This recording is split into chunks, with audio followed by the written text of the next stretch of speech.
The Adverse Childhood Experiences Study was a huge study conducted in the USA that has traced the impact of very difficult childhood experiences into adulthood. For those who have faced these challenges, we want to explore what the potential impacts are in marriage and how to best respond so that you can create a happy, content marriage. The Marriage Podcast for Smart People is designed to help busy couples like yourselves move away from conflict and unhappiness to build a marriage you'll love today and treasure for a lifetime. This podcast is made possible by listeners like you. Learn how you can help save marriages, prevent divorces, and keep families intact by going to oyf.support.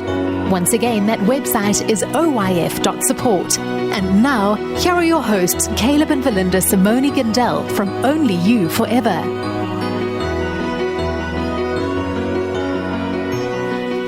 Welcome to the Marriage Podcast for Smart People.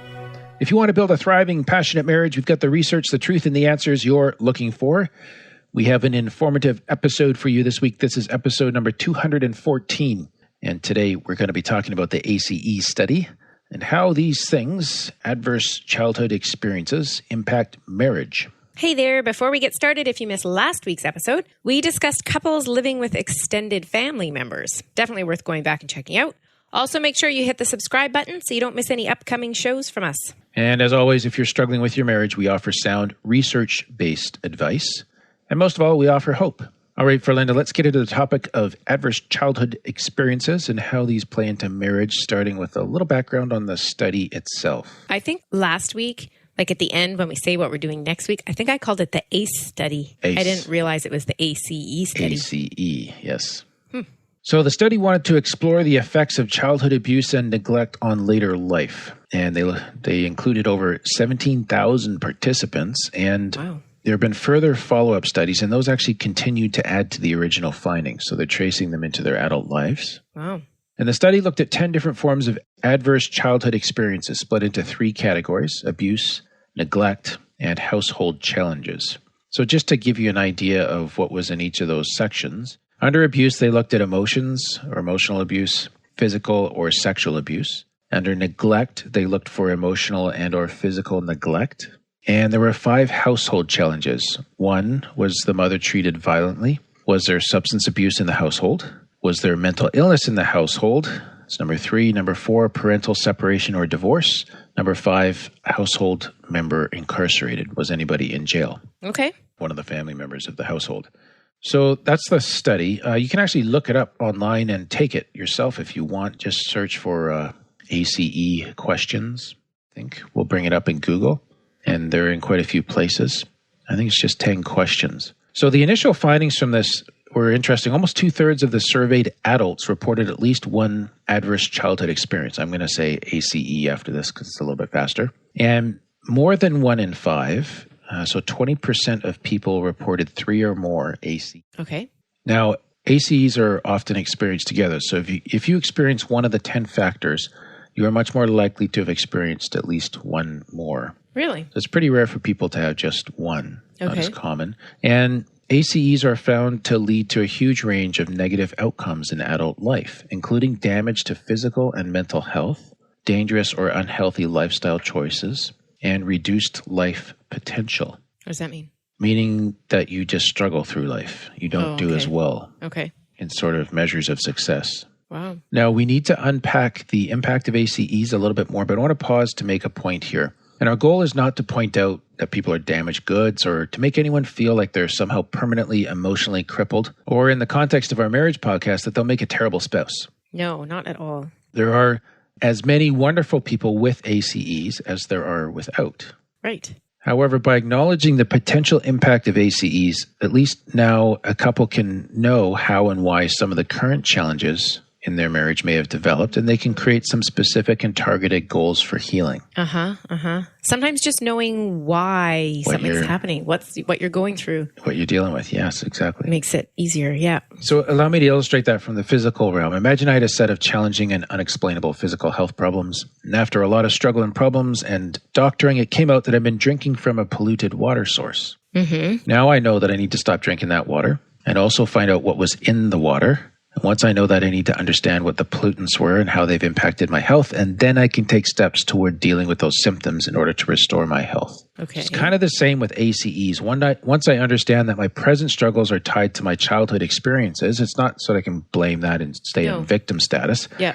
But I can begin to face those things because I know what they are and know how to pursue healing. Mm-hmm. So you know what you're dealing with, right? Okay. Now, a little bit more information on this study, or what the conclusions of it, I guess we'll call it that, is we have to talk about the ACE pyramid. So just imagine, if you're listening today, a pyramid with levels to it, like kind of a triangle with a base level, a second level, a third level, that kind of thing. What? So if they're listening today, they're to imagine this. Well, if they weren't listening today, then they wouldn't be listening to the podcast. I think I'm having an adverse marriage experience right now. We'll do an AME podcast next time. What is that? Life with Verlinda. Oh, come on. Adverse marriage experiences. So if you're not listening today, then don't imagine this. If you're not listening today, please disregard what I just said. All right, I got your point.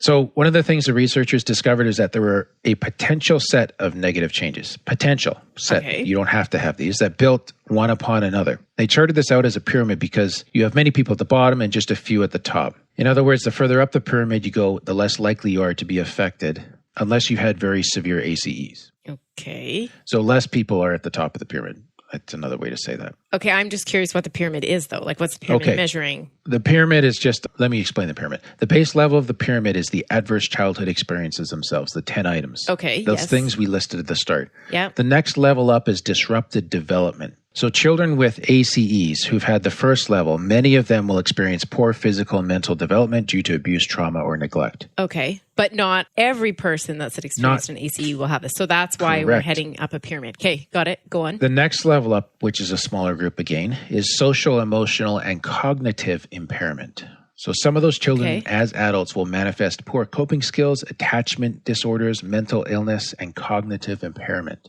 Okay. The next level up, some of them will go on to adopt health risk behaviors. So they'll take on risky behaviors such as smoking, alcohol use, or promiscuity, often adopted as coping mechanisms to help them survive the difficult circumstances they find themselves in. Yeah. And again, the next level up involves some of that group experiencing disease, disability, and social problems. These are typically caused by both poor development and risky behavior choices. And this is exacerbated by low economic income caused by low cognitive ability, leading to low achievement and employment prospects. So you really get stuck. Yeah. Okay. Right? All stemming from ACEs. Now, if you're folks like I am, and sometimes you struggle with getting judgy on people that you see on the streets, this kind of helps you take a big step away from that because you realize, hang on. All we're seeing is the tip of the iceberg, these few symptoms or few behaviors at the top. Yeah. And what we're not seeing is the child being destroyed in the home. Now, finally, the peak of the pyramid is one sad little triangle with the words early death. Really? Yeah. People with higher ACEs are at greater risk of premature death, often die younger. Right. So some specific effects caused by ACEs include increased risk of chronic illness, including cancer, heart disease, and liver disease. Really? Yep. Poor work performance, low academic achievement, leading to financial strain. Risk of mental health issues such as depression and increased risk of suicide. Risk of drug abuse and alcoholism. Higher rates of teen pregnancy and STDs. Some of those we've touched on already. So these effects are cumulative. The more forms of abuse that are present in a child's life, the higher the risk of each of these outcomes later on in life, the higher that risk becomes. Yeah. So the pyramid is an issue. Yeah. So once again, we've created a bonus guide for our much appreciated supporters. If you're aware that you have had 2 or more of these adverse childhood experiences and they're impacting you today, the guide will give you some starting points for addressing the impact and mapping out a way forward. You can get this by becoming a patron of the Marriage Podcast for Smart People. We'll just take a quick break here to tell you more about that. What happens when the fairy tale marriage meets reality? Too often, high expectations lead to disappointment, communication breaks down, and the struggles of day-to-day life become overwhelming, leaving you feeling lost and without hope. Unfortunately, marriage does not come with an instruction manual. Marriage troubles are deeply personal and can take a toll on you, your spouse, and your family. Counseling can be expensive and divorce is very costly. It doesn't have to be this way. Caleb and Verlinda understand your pain and frustration. Their mission is to help save as many marriages as possible, and to date, thousands of couples are helped through their weekly podcast. But the most important marriage they want to help save is yours. With a minimum of a $10 investment a month, you gain access to exclusive bonus content and valuable information to help you succeed in your own marriage. Learn more about saving marriages and how you can help at oyf.support. That's oyf.support. You're listening to the Marriage Podcast for Smart People. Before the break, we were talking about the ACE study generally and the pyramid. Let's pivot now and bring it to our area of interest, which is marriage. Okay. Many of the negative effects of ACEs can potentially further impact marital quality. Again, we don't have to make a direct, what am I going to say? There's not a forced causation or just because you had ACEs doesn't mean your marriage has to suck. Yeah. Okay. Agreed. Okay. So it's not necessarily. But potentially it can cause it. And honestly, it's more likely to. Okay. It's more likely to, just based on statistics, but statistics are just statistics. They're not people. Yeah. So it is good, though, to consider what those impacts might be. Health, of course, poor mental and physical health in one or both spouses can impact marital satisfaction. Poor social and coping skills can lead to increased stress and likelihood of poor conflict management in marriage. Attachment, that's the science of love. We've talked about that a little bit before. So adverse attachment styles formed in childhood can make it harder to form good marital bonds and trust. And financial strain can negatively impact marital satisfaction and increased conflict. Increase the conflict, right? So this is kind of, what's kind of interesting is these are links from this, but they're just to kind of standard marriage issues in a way, right? Yeah.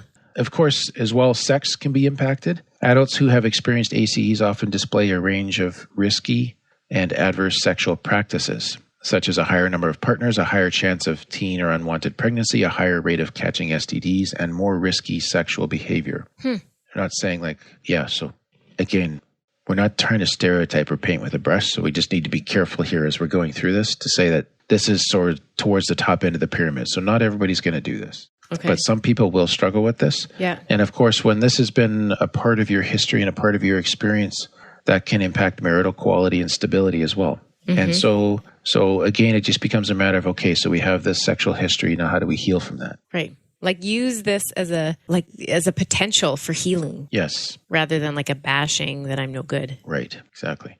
And then domestic abuse is a potential problem too, because witnessing or suffering abuse as a child drastically increases the risk of both perpetrating or suffering abuse from your spouse. Really? Yeah, experiencing one of these issues doubles the risk of being involved in an abusive marriage. Wow. And having experienced all three increases the risk by almost 4 times. Wow. Right? So this is just brokenness leading to more brokenness and sadness. Hurt people. Yeah. I forget who it was for Linda, and this is anecdotal. I don't have the reference here. But the person who, I think someone presented the study, one of the scientists, to I think the U.S. Congress or something like that. I don't know if it would be the Congress or the Senate. Anyways, by the time he was done, he was in tears because there's just because the tragedy just repeats itself, right? Yeah. And so again, that's why we're talking through these things. It's like, okay, now we begin to see why and where these things are coming from. And this is not for the purpose of shaming, but like, how can we pursue healing? And in one of the great privileges of my work as a counselor is I get to see people that are intervening on their own lives and they're stopping the perpetration, the cycle of generational issues. Like we're going to do this different in my generation. Yes, I'm going to give my kids a different experience. And that's powerful. It's an honor to be able to witness that courage. Yeah. So, and again, we just want to be careful not to, for our listeners, not to be stereotyping either. It's not to say that every guy who has had ACEs will be an abusive husband. But having this insight may help you point you to areas of healing that can be addressed if you do find yourself acting in an abusive manner. Yeah. But I mean, abuse is also neglect. Like we kind of stereotype saying abusive husband, but like a mother that neglects her kids, is that not abuse too? Yes, that's child abuse. Yeah. Yeah. Yeah. So. But I guess we're talking about marriage here. We are, but while the studies brought to light many difficult adult issues that stem from these adverse childhood experiences, one of the hopeful and promising facts that we want to point out again is that marriage can be a healing agent in recovering from those experiences. Yeah. So despite the many negative effects of ACEs on marriage and on life in general, research has shown that many adults who suffer from the consequences of ACEs find that marriage can be a place of healing and recovery from the trauma. That's cool. Yes. Huh. A loving, stable, supportive marriage can help ACE survivors to process that trauma and counteract many of the adverse effects. Huh. Spouses married to ACE survivors can help them work through the trauma by providing a listening ear, emotional support, by accepting them non-judgmentally. And also, so that's another, I guess I'm not referencing this in the audio, but I am bringing you data from a couple of different studies here, that last one from 2005. A loving marriage bond can also improve an ACE survivor's attachment style by modeling to them what a healthy relationship looks like, helping them form more loving and trusting bonds. Marriage can therefore teach an ACE survivor better emotional regulation and better coping skills, and it can also provide them with more motivation not to engage in unhealthy behavior. So that then stops the pyramid of ACE at those early levels, reducing the likelihood of progressing further up the pyramid to illness to early death. Oh, that's powerful. Like that, there's so much hope right there. Yes. And so we hope you hear that hope, because this is where spouses can really team up to counteract negative effects and join together to shift the trajectory away from cascading problems and towards healing. And that's a beautiful thing that marriage can do, when both spouses are willing to be open to honest about the challenge of these ACEs, and they're united in their vision to heal and to grow, rather than to remain as victims of the choices of others. Oh, that's powerful. It is. So marriage is a wonderful thing. And to all of you who are facing those challenges head on, we take off our hats. Yeah. All right. Next week, Verlinda, we're talking about how and when to tell your wife about your porn addiction. Okay. Not a happy episode, but unfortunately an essential one. Yeah, more and more essential, I'd say. Yeah, that's what we have for today. Then. Okay. And as always, you can get the full show notes on our website at oyf.link/214 for today's episode. Find out how you can help marriages. Go to oyf.support. Thanks, and we'll see you next week. The Marriage Podcast for Smart People is totally funded by listeners who support Caleb and Verlinda in their mission to save marriages. If you would like to be part of this worthy cause, open your web browser to oyf.support. A minimum investment of $10 per month will help restore hope to married couples. Plus, as a patron, you'll gain access to exclusive bonus content and valuable information to help you succeed in your own marriage. Go to the website oyf.support now for more information. Thanks for listening to the Marriage Podcast for Smart People from Only You Forever.